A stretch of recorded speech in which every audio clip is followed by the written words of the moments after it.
and welcome to our fourth episode of Yoga Diaries to Inspire. Yoga creates children who are bright lights in this world, increasing their self-awareness and strengthening their bodies.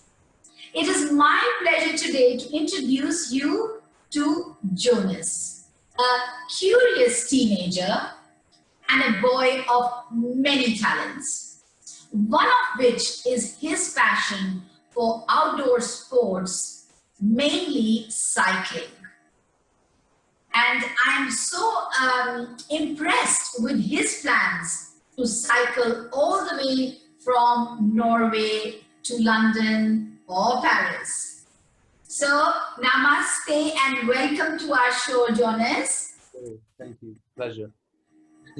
So Jonas, it's so exciting for me. This is the first time I have a young teenager on this show, and I'm sure it's exciting for everybody because somewhere there we think yoga is a serious business and maybe only adults need to do it, or maybe you need to do yoga after a certain age, but you're really breaking that myth here that yoga has no boundaries for age and yoga is for all ages. So can you share with me, how did you get in touch with yoga first? Yeah, well, it's a little, I don't know, the reason I really got into yoga was generally because of my curiosity, my just general curiosity about things, but also just about the knowledge of, the importance of the body and mind relationship and how yoga really, cultivates this relationship. That, and also at the time it was like, it was basically the 1st of January in 2019. Last year, okay. Yeah, last year, and that's when I really got in, like really wanted to, I want to do yoga, I really said I'm going to do it. And that was the reason. And also I was at school, I was doing my last year of high school, A levels, so that was quite stressful. So obviously the meditation that comes with yoga really helped with that, as well as the yoga itself. But I think So how was your first class? Obviously you're a curious person, and from what you were expecting, and after your first class, do you remember what was your experience? Yeah, well, it was, of course, completely positive in every single way. I mean, I really felt a sense of, accomplishment, and obviously a sense of like calmness, but also a relaxing sort of. Were you expecting it to be like that? Did you know anything about it before? I mean, I did. I sort of did. I knew. I guess general sort of knowledge about yoga and meditation is, what it creates and what it causes. So obviously, I did have some inkling of what would happen to me, but I still, still was like, you can't really understand fully until you've done it. It's yourself, and then you're like, whoa, that's. So it was a wow for you mentally and wow for you physically. How did you feel different in your body? I don't know, definitely, obviously more relaxed after, but also just, I don't know, less, I guess less stressed and, a little more loose and more flexible. And, obviously you get the endorphins as well, which you get with every type of exercise. So, and that's a beautiful feeling. So, yeah. That sounds really, really good. So you had a very powerful first experience of yoga. And how did it carry on from there till today? Were you able to, what was your yoga journey? Yeah, so I mean, like, I had like a few casual classes with some people like from my school, but then I properly started getting into yoga with you, Poonam, at Yoga Wellness Studios, and that was really the beginning of the proper beginning of my the creation and development of my knowledge of yoga was with you, and that really that this was during like July, June, August time in 2019, and that was really really, really amazing. Like, yeah. So what was powerful when you started? I remember definitely you were your energy and receptivity was so impressive. And yes, so, but for you, what was your powerful experience that you said? What was your takeaway from that summer of 19?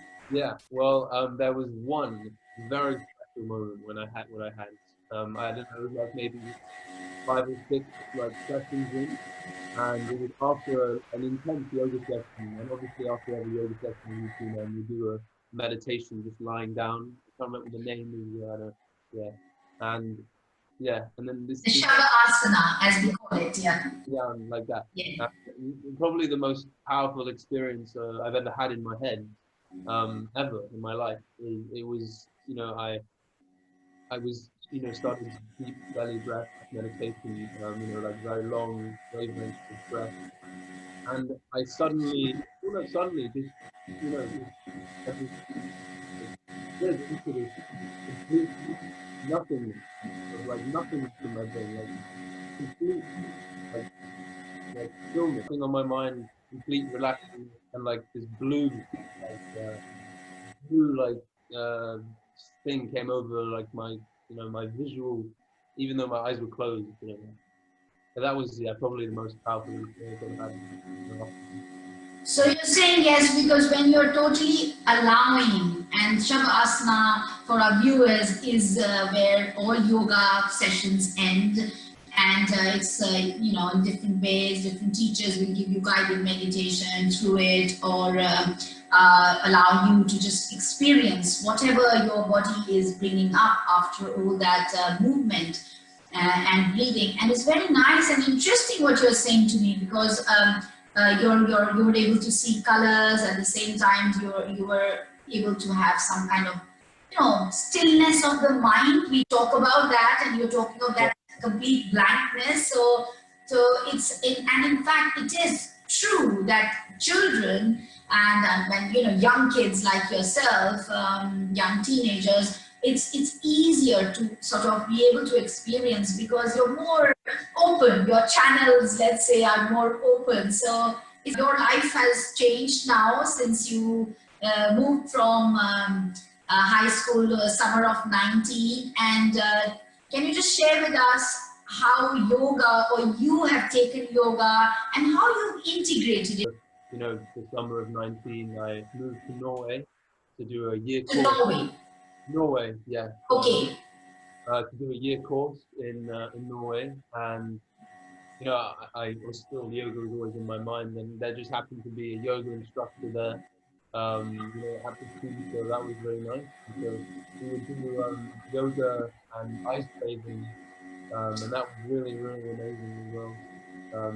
Throughout the year, until March time, and then obviously the whole pandemic thing, and then During this pandemic period, what was your experience? well, I'd say mostly with meditation that really helped during lockdown. Well, all the time really. It doesn't really matter if you're in lockdown, but like yeah, meditation really helped. Especially during these uncertain times, helps centralize my mind and yeah, just sort of take things together. But obviously, yeah, meditation is always better with yoga.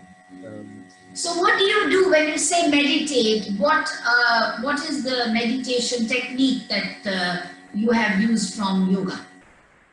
Well, I use the deep belly breath, Yeah, meditation, and the belly breath of the strong exhalations. I like, yeah. So that one where you don't just breathe out, but you go, Yeah, that, yeah. So the strong breathing out.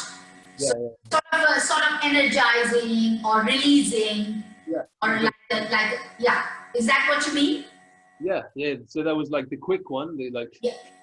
but also just the long, slow ones to help me sort of, bring Okay, down. so the slow one is just taking deep inhale and deep exhale, Yeah. but much longer breaths. exactly, but both. Yeah. So that's okay. So those are the two breaths that you would find. And do you know how long you spend with those breathing? When you use them? Well, it would be between like 5 and 20 minutes, like Yeah. depending Yeah, on. as little as 5 minutes you got, and you felt it benefited you. Yeah, of course. Yeah. Especially the if I'm feeling a little like weird in my stomach, if I do the quick like exhales, like my stomach's fine after that. It's fine, yeah. It's the nice feel. I mean, Excellent.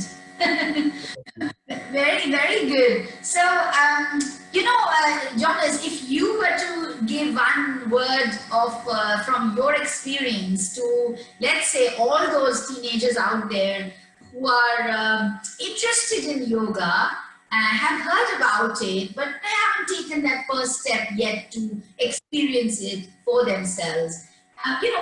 What would you like to say to them as a one-liner of how it worked for you? yeah, I mean, I guess I would say that, you know, um, you are a human being and you have a body and you have a mind, and yoga is an ancient tradition, an ancient developed, it's ancient knowledge, and it's something really, really powerful. And the reason a lot of people do it is because it is really powerful. And this mind and body relationship, um, having a good relationship between your mind and body, and sort of connecting the two, it will benefit you in your in your mental life, in your physical life, and your spiritual life. But also, it's even on the more simple terms, it will help with stress. It will help with just general sort of steadiness of mind. And yeah, I don't know, it helps me and I love it. It's amazing to hear music to my ears, to hear you elaborate about yoga. It's you're doing it better than probably I can.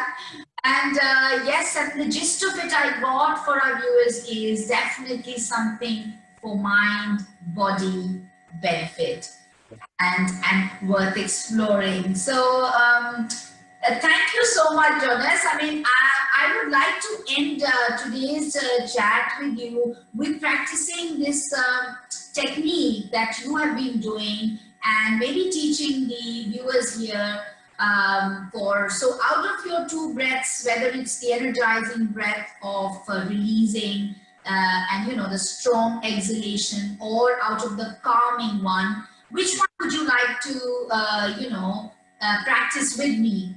I think right now I'd do a fast out breath. The energetic one. Okay. All right. So I will let you get ready as well, Jonas. And for our viewers, if you can find yourself for this particular breath, which is called the strong exhalation, detox, energizing breath, which has many, many benefits, called Kapalbhati in Sanskrit or in the yogic lore. So it's we can sit down comfortably, or if you're not used to sitting down, you can also practice this by sitting on a chair, making sure you come to the tip of the chair and place your both feet firmly down, okay? And when you're sitting also, me and Jonas are sitting cross-legged. Make that again comfortable. Feel free to use cushions to place under your knees so that you're comfortable, and you can, depending on how your flexibility is, wherever you are, as long as you can put a lot of cushions to be comfortable in a cross leg, making sure your ankles are separate so that there is no stoppage of blood flow, and also not have eaten any solid food for the previous 3.5 to 4 hours. Okay, because we are really moving this area and we don't want to move it when there's food in it. Okay, so just keep your hands on your knees and take a couple of inhales through your nose and exhale, rolling those shoulders up and down. Again, creating that space and opening of your chest and also a bit of relaxation. Last time we will do that. Inhale, raise and exhale. Very, very good. Open your palms. Pinch the two fingers, your index and your thumb, pinch it, bring the other 3 fingers together, we call them our awareness fingers, create that energy and stay with that energy, place your palms in your lap and then check that your arms and shoulders are relaxed. So energy only in the hands, there's no tension in your shoulders or your arms, making sure your chest is open. Now the technique is most important to get it right. You can do the number of rounds, at least 3, but again, listen to your body over there. So the technique is that when we are breathing out through the nose, breathing in and out, we will be pulling the belly button in. Yeah. So just as a practice, you can do like you cough. So put your index finger at your belly button and do a cough. So you will notice that your belly is contracted in. So that's the kind of effects that we are going to have. So we are going to be breathing out at least forcefully 10 times, 15 times, 20 times, depending on how you feel and when you're starting out. And also another concern a few people have is, I'm only breathing out, what about what I'm breathing in? So we will do this very slowly first round. We will breathe in and then we will just release out strongly. Okay, so Jonas, you're ready? At the count of 3, we will start. 1, 2, 3, take a deep inhale and breathe out strong. So do a slow pattern with me. Breathe in, breathe out. Breathe in, breathe out. Okay, let's go again. Inhale.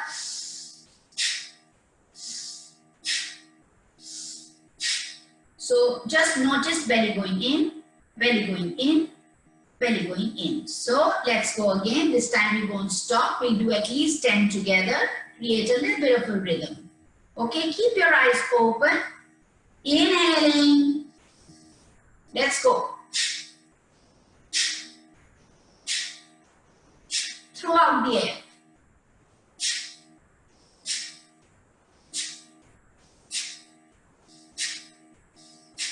And relax. The last exhale, make it long. And then take a gap breath. Just inhale nicely, deeply.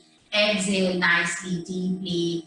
And the next round we will do is, please close your eyes. We will increase the pace slightly, but again, listen to your bodies. And we're going to do at least 10 to 15 rounds. They go very quickly when you increase the pace, so don't worry about it. And the breath inwards happens, the inhale automatically, okay? So let's try this out. You can close your eyes if you feel like it. Inhaling, let's go.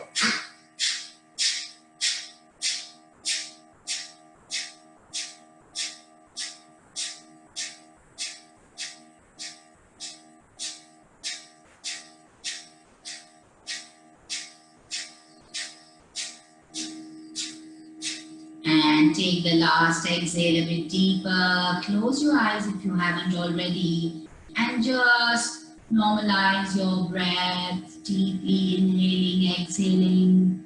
And stay for a couple of moments just noticing. First, the body sensation. You will experience heat in your lower belly.